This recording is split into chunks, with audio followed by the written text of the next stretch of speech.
The Derp Circle, starring Omega Bro, TheStormPow, and Toasty.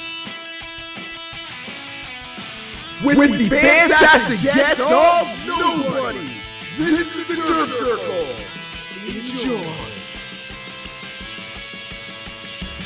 All right, what's up, guys? Welcome to the Derp Circle episode, whatever. We're doing a new format on this. It's not going to be live streamed, unfortunately. So those of you that came out to the live streams and enjoyed it, sorry for not, live streaming it anymore. But we have a new format where we record it whenever we have the time to, and then we add some music and fucking intros and make it what a podcast is supposed to be, because podcasts are like that. So we decided to change things up, and the main reason is because, my schedule changed a lot with work, so I've been very busy, and I work most Fridays, and I usually close, so I would not be able to make it to live streams. And instead of canceling every week or pushing it off or whatever, we just decided to make it a more professional podcast altogether, as well as, it makes it a lot easier on us. So as always, we have Darren and Toastal. Darren and Toastal. Yeah, okay. No, shut up,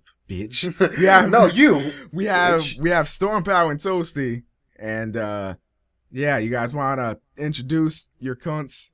Fucking mispronounce my name, bitch. My cunt is rather I don't know. You don't know, dude. You don't know many things.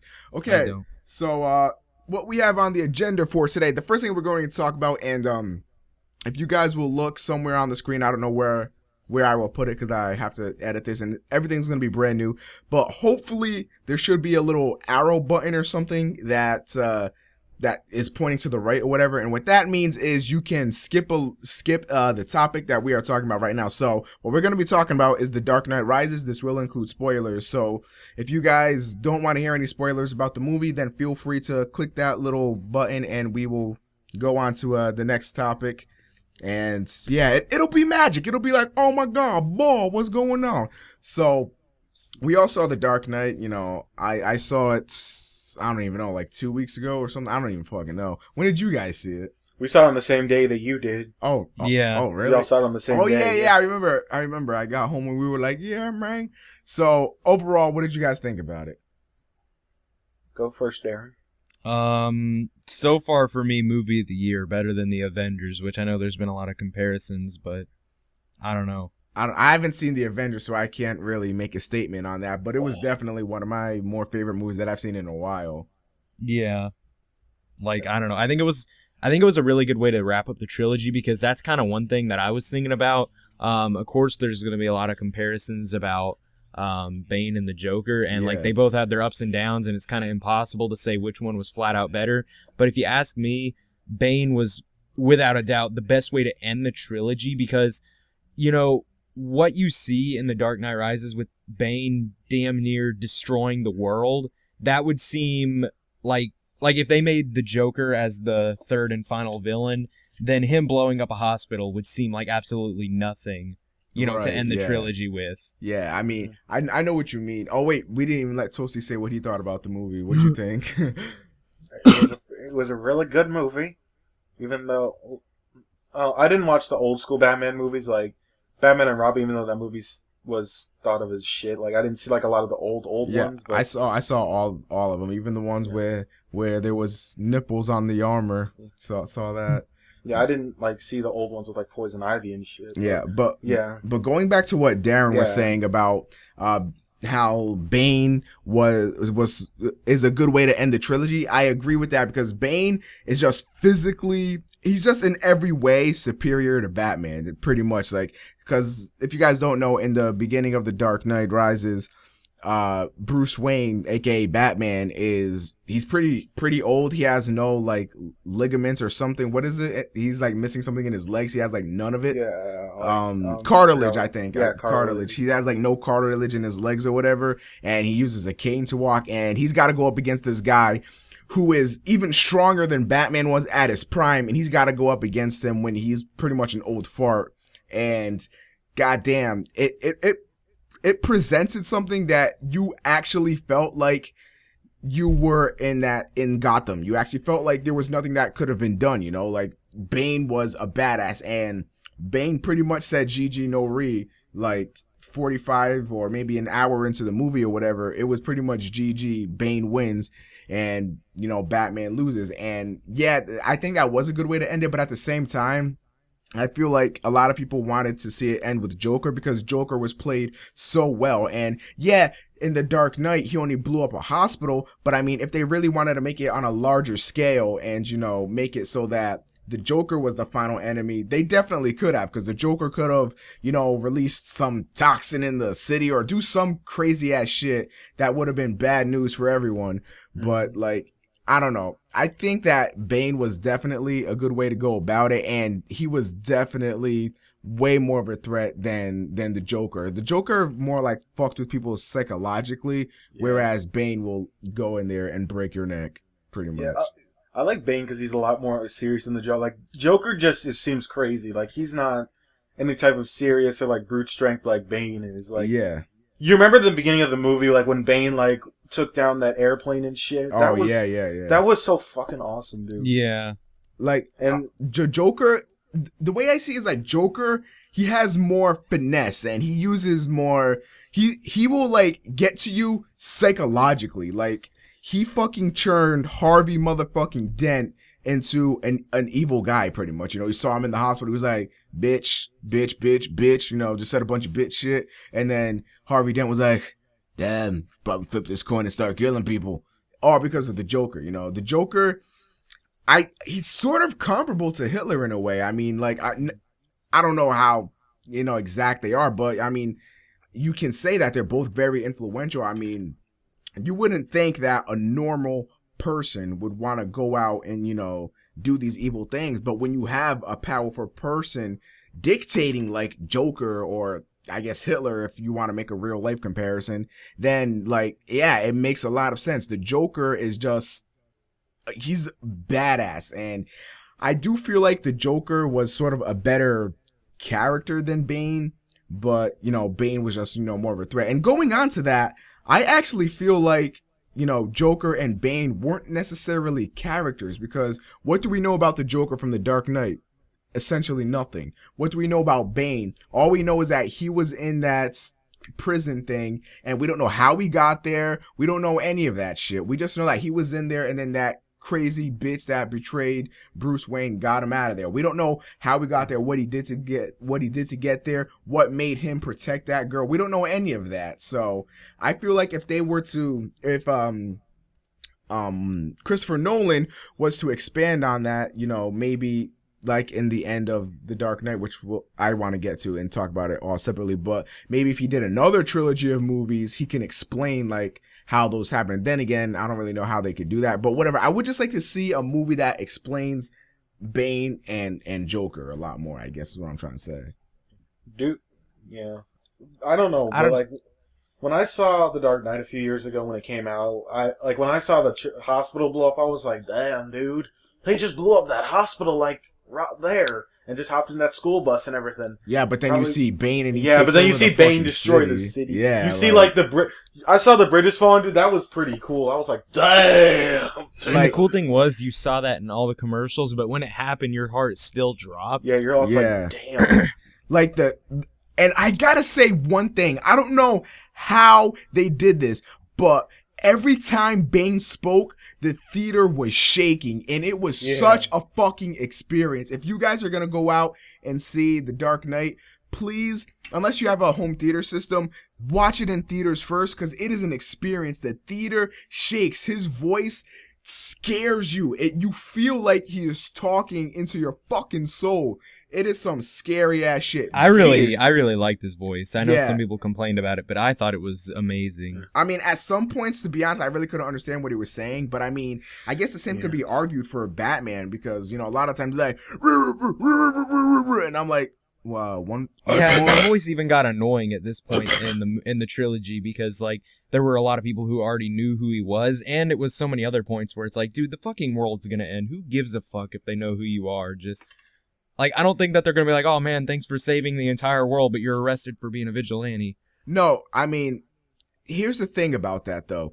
throughout all of the Batman movies, there's always this theme that anybody can be Batman, you know? So if Batman were to release his identity and say, yeah, I'm Bruce Wayne, then people would get put off, you know? Because what Bruce Wayne wanted to do is he wanted to encourage people to be brave, to stand up for themselves, to show that Batman isn't a person. He's not anything, but he's a figure, you know? He's something that you can be if you really wanted to. And that's the message that they're trying to send throughout all three Batman movies, I feel like. So if he were to say, yeah, I'm Bruce Wayne, then people would be like, oh, of course, he's rich, he's got all this, he's got investments, whatever, he's in good with the police, that's why he never gets caught or whatever. And then that, you know, then nobody would be like, everyone would be like, okay, yeah, that explains it. Yeah, he's got fucking Batmobile and all that shit. Yeah, so like, you know, Commissioner Gordon are best buddies. Yeah, and like, I don't know, it wouldn't make a whole lot of sense if he were to just all of a sudden use his regular voice. But I mean, I guess I can definitely see where it's coming from. I mean, when I first saw The Dark Knight, I was like, is this theater fucked up? Because I went to go see it at IMAX. I was like, if I got the only fucked up IMAX theater ever, I'm gonna fucking kill someone. But you know, that's actually how it really was, and it was confusing at first, but after you get used to it, I don't think it's really that bad. No. Actually, about the fucked up IMAX, the one that I went to, like, for the first about minute of the movie, maybe two, because it was where Bane was in the helicopter and all that, my IMAX, like, the volume was completely muted, and everyone was just, boo, like, throwing shit. But then when we got out, they gave everyone a free ticket to go to a new IMAX movie of their choice, and I was like, whoa. Oh yeah, I did it. What movie did you go see? Do you want to tell the kind people? The Dark Knight Rises. No. With the free ticket, tell them what you went to go see. No. I went to go see Step Up that night, but not with the free ticket. I actually had to pay for that piece of shit. Why? Wow. How would you pay for it? My God, I would rather just go see Batman twice, but you should have just saw Spider-Man. God, like, I would have just better than I would have rather have like paid a homeless man to punch me in the nuts than do that. Well, like it only worked for a Regal Cinemas, and the closest Regal Cinema is like an hour away from me, so it's, YOLO, man. They're like all Carmike and stuff around here. All right, so what I really wanted to talk about, like, oh my God, the ending of Batman, I swear to God, I almost came. I'm not even like fucking kidding. Like you could talk to my brother about it. I was like, oh, Paul. So the first thing I want to talk about is there's been a lot of controversy going around when oh my God, I can't believe I'm forgetting his name. Blake. What? No, not him. That's the thing I want to talk about next. But when oh my God, the butler's name. Alfred. Alfred. Yeah, Alfred. I was gonna call him Albert, but when Alfred sees Bruce Wayne at the end of the movie with Catwoman, okay, a lot of people are assuming that it was, you know, Alfred making things up in his head, you know, like, oh, I always imagined you being there, and then he imagines him. But at the same time, you know, because, you know, they say that because if Alfred were to actually see Bruce Wayne, everyone thinks that Alfred would be like, boy, and then he'd go around hugging him. But if you remember in the beginning of the movie, Alfred said, I always imagined you being there with a nice woman at the cafe, and then we just look over at each other and nod and not make a big deal about it. And I think that's really what happened. I think really what happened is what happened. You know, there's no secret behind it. There's no illusion. There's no Inception type shit going on. That's just, you know, what happened. You know, that's what I had thought had happened, was that he was picturing it, but then I had it explained to me that it was the autopilot that he had on the plane, and then that he was able to get out, and then that's how he sent the thing telling Blake to meet him there at the very, very, very end. Yeah, but I actually thought it was, you know, him just seeing shit at first. Yeah, but like the main reason why people thought that as well is because, you know, it showed Batman in the cockpit when the counter was going down to like 2, and you know, it was kind of like, how in the living bitch. But then again, you know, there's a lot of things to question about the Batman series in general, so just leave it at that. What about, well, the cool thing about it though was like this way, I don't really know where they would take it after this, whether the next movie would be Batman and Robin, or if it would be like solely Robin. Yeah, you know, but if it's mainly a solely Robin movie, then it's cool because Bruce Wayne can finally be Bruce Wayne and not have to worry about this shit. Because you can tell in this movie, he's getting old, he's getting done, and he needs a break. So then Yep. he'll actually be getting a break, and he could maybe just be a side story. He could be like the Alfred of the next trilogy. Imagine that. Dude, Yeah. I actually thought that he'd probably end up trying to be Batman. Now, like, even though his name is Robin, I thought he'd just end up being Batman. Yeah, that's Yeah. the thing too, because Yeah. the ending of the movie, if you guys don't know and you just don't really give a fuck about spoilers, or if you just forgot, I don't know how you could forget, but pretty much we find out that the officer Blake, his full name is Robin. And when that happened, when that very instance happened, she said, "Oh, I like your full name, Robin." And I'm like, I looked at my brother and my nipples just like knocked everyone in the front rows, they just got killed instantaneously. So like, I was like, oh my God. Casualties. Yeah. I was going to make a joke, but no. But yeah, so I was like super excited. I knew where it was going straight after that. He hopped up in the lair. Now there's 3 ways that they can go with this movie, or I guess 4. They can go the way of Robin just taking over Batman and then having it like that. And then that'd be a good way for Christopher Nolan to just pass the torch and give it to another director or whatever. They can do that. Or they can make a Robin series, or they can make a Nightwing series. If you guys know Nightwing, right? Dude, Nightwing. Yes. Robin, I call Darren Robin. Darren, do you know who Nightwing is? Hey, Robin, you know who Nightwing is? Yeah, not really. I'm not too big on the superheroes. It's basically what Robin becomes.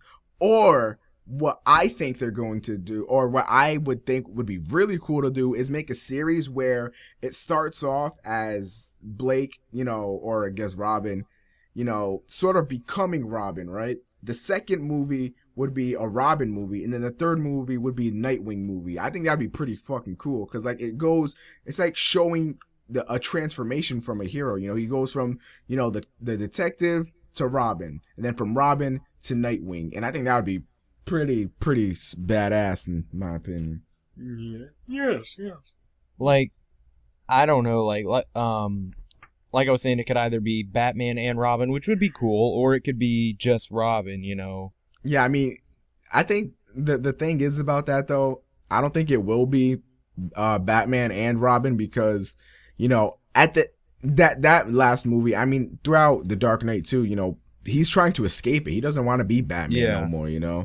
That's what I was saying, like, he's getting old and stuff. And plus, one thing that I think they kind of did this for, like, if they just before making the Dark Knight trilogy, if they just made a Robin trilogy, like, people wouldn't really give a shit, because I mean, it's Robin, compared to Batman, he's just nothing. Yeah. But this time they give you a whole movie. He was only in Rises, right? I think so, but I mean, I don't know, but anyway, they give you a whole movie to get to like him, and then they tell you he's Robin, so you can't just be like, oh, he's Robin, he's a douche, you already like him. Yeah, because throughout the entire movie, I liked him, so I was like, this guy's a badass. I didn't even know he was Robin at that point. I was just like, this guy's pretty fucking cool. Yeah. So but I don't know. I'm leaning more towards them making it just Robin, but you never know. They could, like, yeah, I mean, I think it's going to be impossible to not have Bruce Wayne in there, Well, yeah, I mean, like I said, he'd be like the Alfred, maybe a little bit more important. He would make pop-ups and... Yeah, he'd have to be there. Like, especially in the first movie, you'd probably have to pop in and save Robin a few times or whatever, but I think that's how it goes. So wait, what did you guys think about when Batman was recovering in that little chamber or whatever? That was actually like my favorite part of the movie, because I really liked how Batman was actually humbled this time by the villain, and he didn't just go in and kick ass. Like, you really see that he's a person this time. Yeah, like that's one like great thing. Whenever you look at a movie, especially a movie in the epic genre that the Batman trilogy is, it is important to establish that the people you are watching are people. I mean, you watch, say, Iron Man or something like that, you don't really feel a connection with him. I mean, I guess you do in a sense, but I mean, he's fucking Iron Man, dude. Like, he goes around and blows shit up. I mean, I don't think Iron Man has been humbled yet. I mean, that guy kicked his ass in number 2, but it wasn't like he was defeated and had to recover for months or whatever while everything he loved was getting destroyed, because Bruce Wayne, that's his fucking city. That's his everything. He's been protecting it for years. And to just be there fucking useless and, watching it on TV getting destroyed, I think it was amazing. It showed how badly Bruce Wayne wanted to save everything, because in the third movie I feel like you were sort of questioning whether, you know, Bruce Wayne even wanted to do this stuff anymore, and then, you know, you really see it when he's recovering that this is what he wants to fucking do. You know, that is why he's Batman, and he fucking perseveres.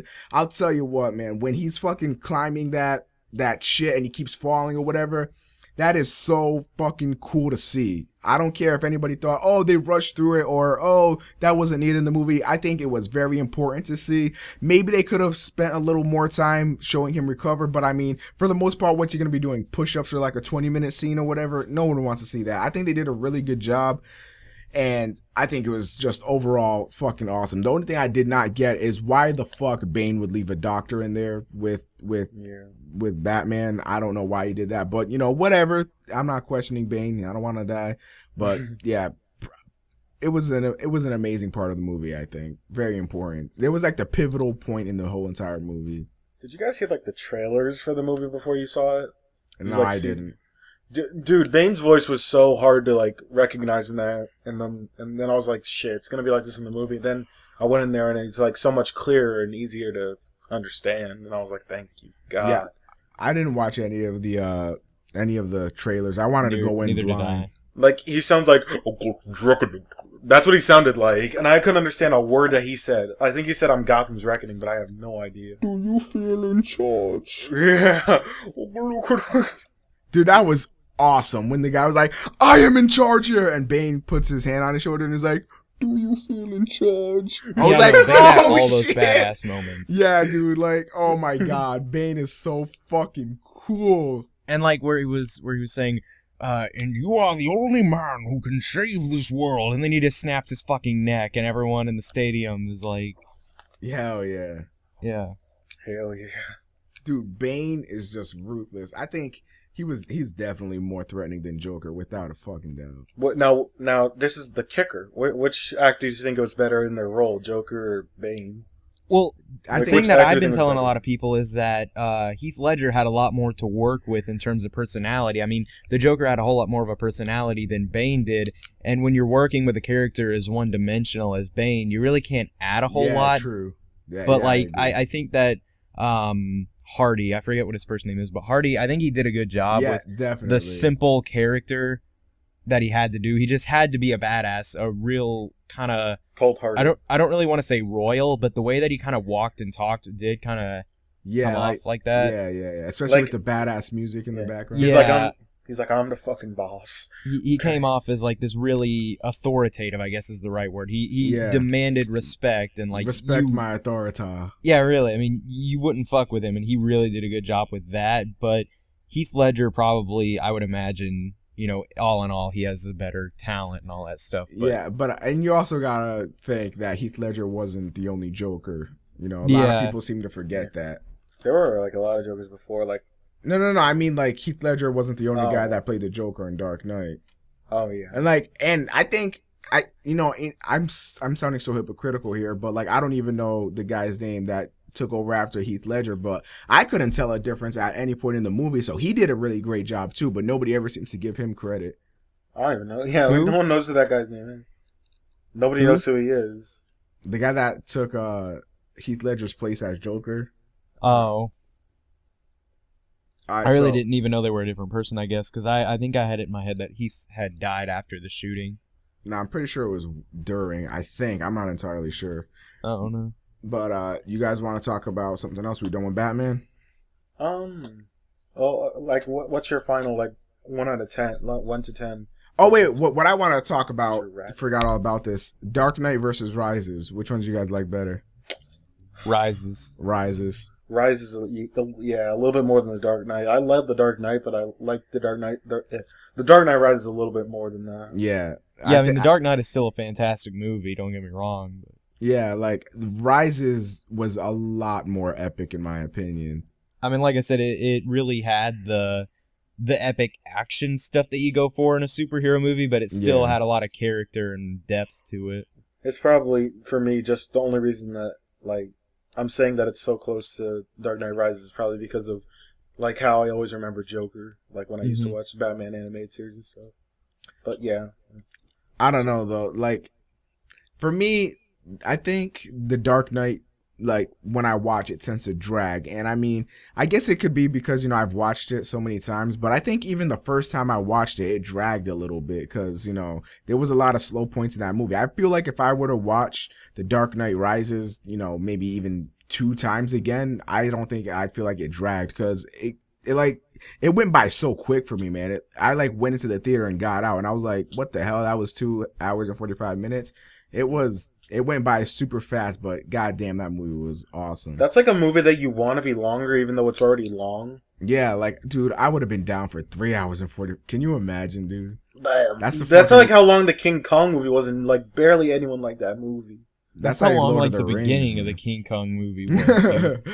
Dude, I don't remember it being that long. God damn, that movie was long. I remember when I watched King Kong. It went by fast for me. I don't know. I liked it. I couldn't finish that damn movie when it came out. You just a bitch. You're talking about the new King Kong, not the old one, right? Yeah, Peter Jackson's one, right? Yeah, that's what I'm talking about. Yeah, dude, it started out too slow for me. I just rage quit. Yeah.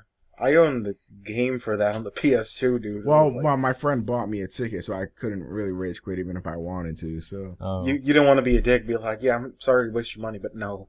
All right, so you guys want to talk about our next topic? What about the final? Oh yeah, sure. Oh yeah, a score 9.5. Yeah, 9.5. What about you, Darren? 9.4. Wow. Wow. Just like that. You guys are being not critical enough on it, you guys. Okay. It was totally overwhelming. Gotta acknowledge the flaws, man. Yeah, that's what the 0.5 was for, bitch. Okay, so the next topic. I wanted to talk about. We were gonna originally talk about, you know, the iPhone 5, but I mean, I felt like that was just a stupid topic. So I want to talk about, you know, Apple in general, and this is gonna branch off into, you know, game development as well. But how do you guys feel about Apple as just, you know, an overall company? Pretty much, I guess their products are not good enough for the price. Like it seems for me, like MacBooks shouldn't be like. All I'm saying is that you can build a PC that is better than a Mac for half the price. So and you can play games. But you know, the thing is, I think they make great handheld devices. Like the iPad's great, iPhone's great. You know, iPod is great, even though I think they're gonna like cancel that or whatever. But you know, I think those are great. Their computers are great. You can't deny. They're just ridiculously overpriced. But that's not really what I was talking about. What I really meant was, I feel like Apple is corrupt. And I mean, what big company isn't, you know, like business is business. But at the same time, Apple gets labeled as these fantastic innovators and these guys that are always bringing new technology, when in actuality, they're not. All they're really doing is taking a bunch of little things that other people did, and then they put it into one device and call it an invention, which I think is the most fucked up thing of all time.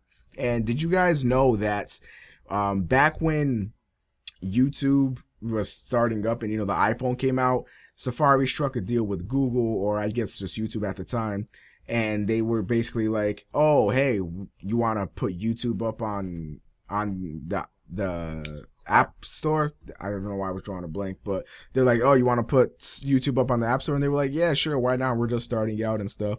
So they did that, and all the money that app made, YouTube saw 0%. It all went to Apple. And I think that was just, you know, kind of fucked up in my opinion. I don't know. It's just like little things like that just, you know, build up. I think Apple was kind of fucked up. But however, they are sort of the kings right now for technology. I mean, anything Apple releases is going to sell like fucking AIDS. I don't know. But yeah. Yeah. But I don't get that. Sometimes they do things that are kind of stupid. Like releasing the iPad mini, like, I don't get that. Like, I'll tell you why they're doing it. Have you heard of the Google Nexus 7? Nope. Well, it's a 7-inch iPad, or not 7-inch iPad. It's a 7-inch tablet that has come out, and it is pretty much the best tablet you're gonna get. Like, not even for the money, because it's only $200, and this was made by Google. Damn. They released it for $200, and it's better than most tablets out there. So now what Apple wants to do is they want to release an iPad that's the same size but just $50 more. So what they're really trying to do is they're trying to make it seem like, oh, you're buying a really high-end Apple product for only $250. Of course I'm going to spend the extra $50 to get that Apple product, because they want to knock out the competition. Apple actually was pushing for a patent or some shit that stated that they were the only company that could make tablets, period. They wanted all other tablets to be obsolete, which is fucked up because they're not even the first company to make tablets. The first internet tablet was made in the fucking 80s, dude. And like, here comes Apple. Oh, we invented this and we're so original and nobody else can do it. And fuck Apple. I do kind of hate how they try to monopolize everything sometimes. I don't even think it's sometimes. I think it's all the time. I'm pretty sure sooner or later they're gonna be like, get PCs out of here. We invented computers, bitch. They're gonna pull something like that, or that really is like the only thing that they don't monopolize, to be honest. Yeah, really. I mean, think about it. Phones, iPhone, tablets, iPad, they own laptops. A lot of people just buy MacBooks as opposed to, PC laptops if they can, obviously afford it. And if not, they usually get desktops. So they're pretty much dominating laptops, tablets, phones, media players. I mean, I'm going to be honest. I would not buy any media player besides an iPod because there's just no reason to. I mean, the iPod has so many accessories and all that stuff. Why would you go with anything else? But, I mean, like, god damn, they're so fucking harsh sometimes. Like, bro, give other people a chance. They're really overrated too. Like, the iPhone 4S, everyone's like, yeah, well, it's so great. When, Android phones come out and they always outperform it. But the thing is about that as well is that with the I don't know, I'm drawing a blank again.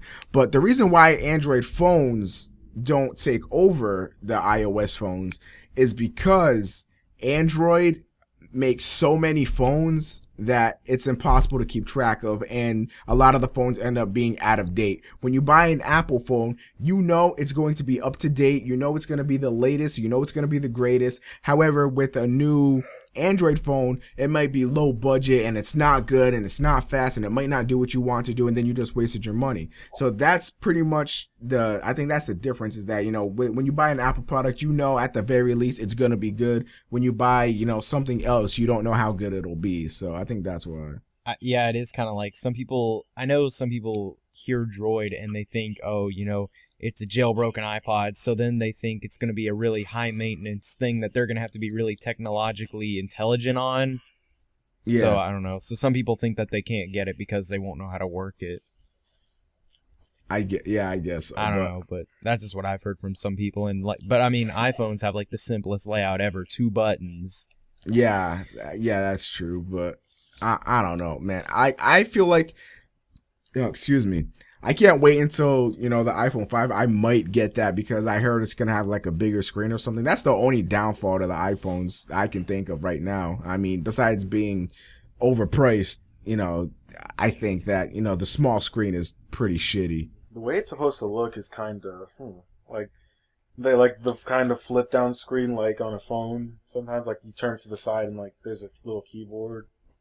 Oh, it's going to have that? Like, I saw a picture of it on Yahoo. It's going to have, like, an actual keyboard? Yeah. No, I don't think they're going to do that. I think they might have an add-on that's a keyboard, maybe, but I don't think they're going to... So far, they've used, like, the screen. Like, you just press the screen and the keyboard buttons. Like, they've done that so far. Huh. Like, I don't. That would be kind of weird, since so many people are used to the touchscreen one. Yeah, I don't think they're going to do it, because pretty much, I don't want to say Apple invented it, but Apple made it mainstream to use touchscreen keyboards, so... I don't think they would go against that. Unless they wanted to be, like, extremely fucking hipster. Oh, no. I mean, I prefer ones that aren't touchscreen, honestly, but... I don't know. I would prefer them if they all didn't suck ass, man. I've never used one that I was like, wow, this is an actually good typing experience. They've all sucked. Well, I right now I have a Pantech Renew, and it has a pretty decent one. One other phone that I had, I think it was like an LG...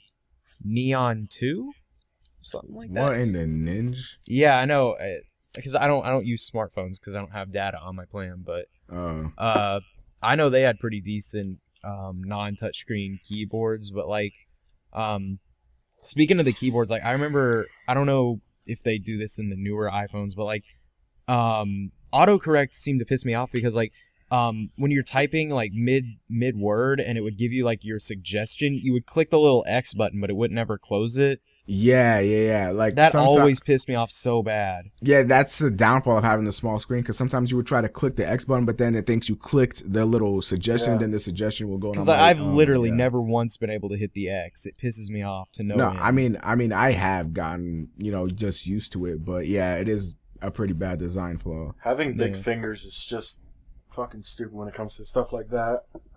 Small keyboards and screens. Yeah, so if they do have a bigger screen, that might help it out a little bit.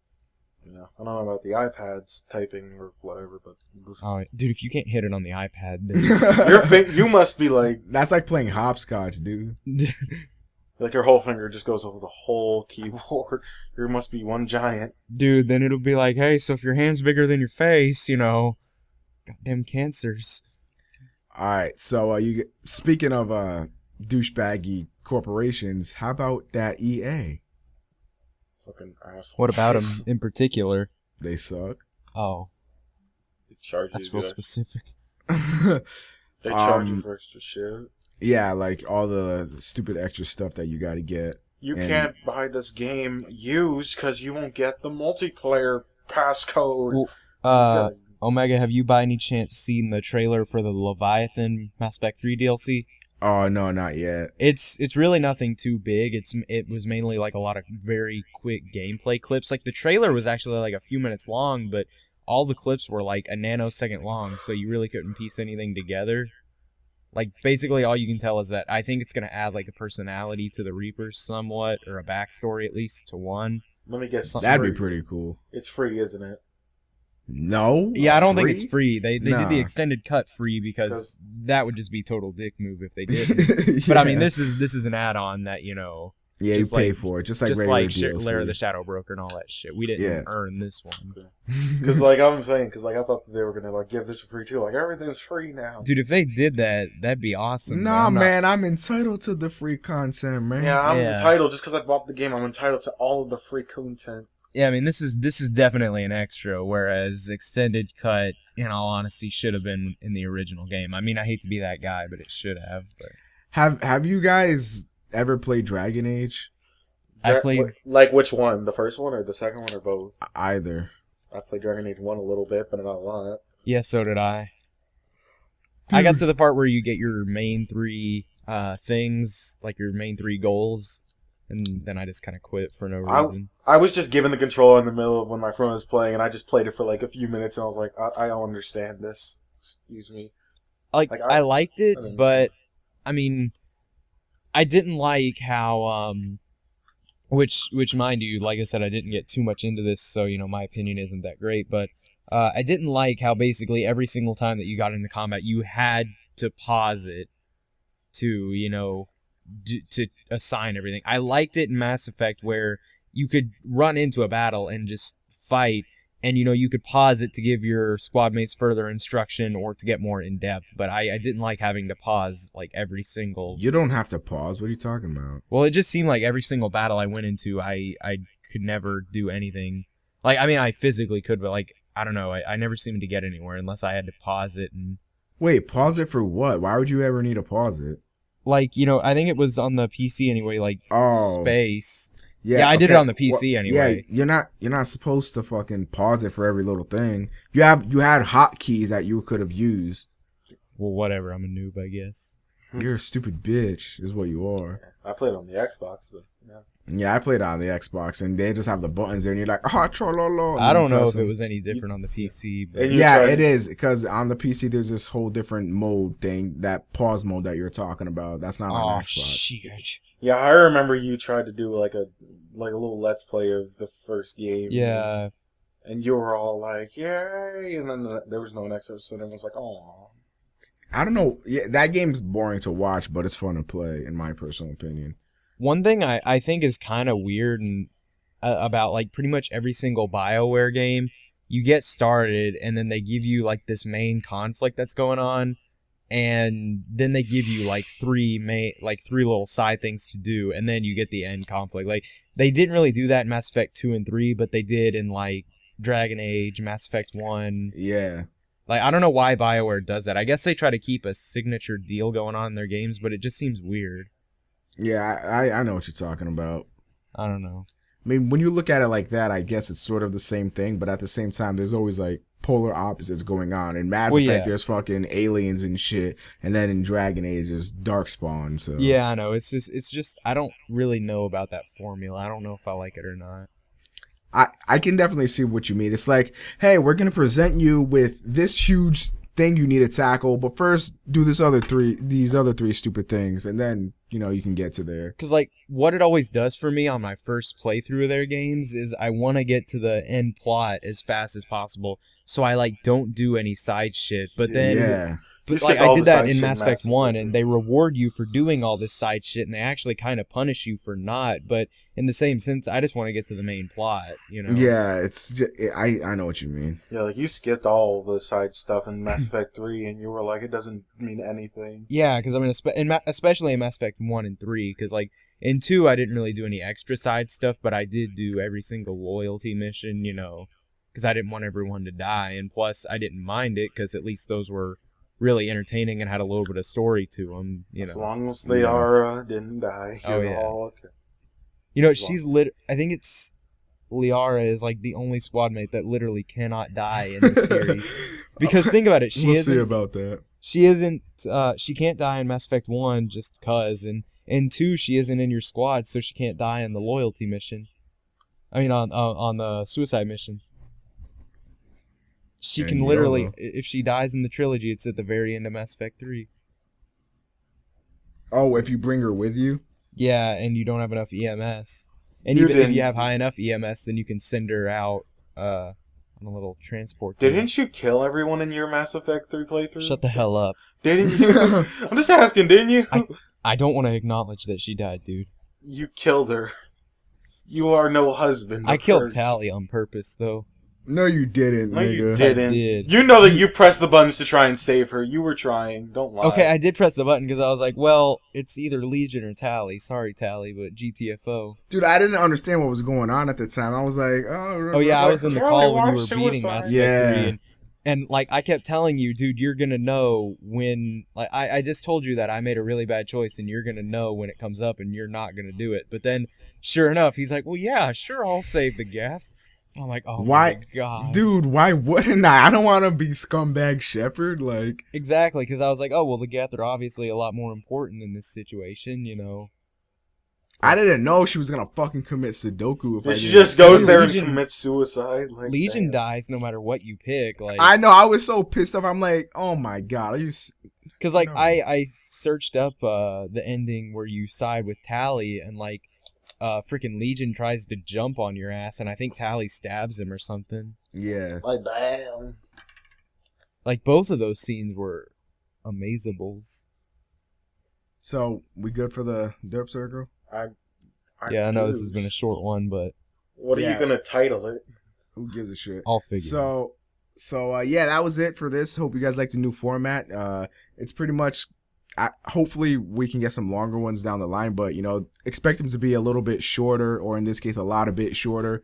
And it's gonna be shorter but more fluid, because when we're live streaming, you guys are talking, we get off topic, and it's just a whole bunch of nothingness. I actually wanted to make a more professional podcast, so there you go. But that was it. One thing I was gonna say is that especially whenever I get my new computer situated, God knows whenever that'll be, we can still do live streams with us, and it'll probably be us playing games. Yeah. So don't assume that live streams are never gonna happen. Because when people see live stream, they don't want to see a picture, because there's really no upsides to watching it as a live stream.